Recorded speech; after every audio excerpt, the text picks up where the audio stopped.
pirmais tomēr ir saprast, ko es gribu. Un arī šeit ir 3 tādi lieli apakšjautājumi. Viens ir intereses. Kas ir tās lietas, kas man aizrauj? Kas ir tas, kur jums laiks paiet nemanot? Kas jums patīk? Kur jums patīk kuķēties, meklēt vairāk, ar ko jums patīk nodarboties? Viens teiks, man patīk tusēt.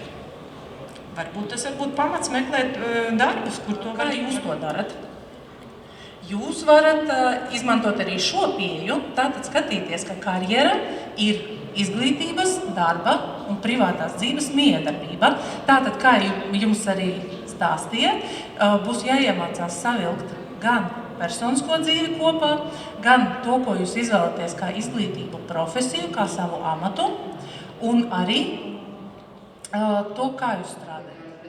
Vienam pašam cilvēkam ir patiešām diezgan grūti, un tāpēc es iesaku, domāju, ka jaunieši jau tagad tīklo un draudzējās, šīs sociālās prasmes ir ļoti daudz, bet tiešām turaties pie tiem cilvēkiem, kas ir jūsu atbalsts, kas jums dod spēku, vai tie ir vecāki. Tu vari, bet tev ir jāizmaina savu attieksmi. Tev ir jāpadomā, kā tu attiecies pret tiem līdzcilvēkiem, un vai tev ir cilvēks, varbūt mēs tev varam saukt par mentoru, vai cilvēks, no kā tu gribi mācīties, no kā tu gribi smelties, un tad mācies visu no viņa.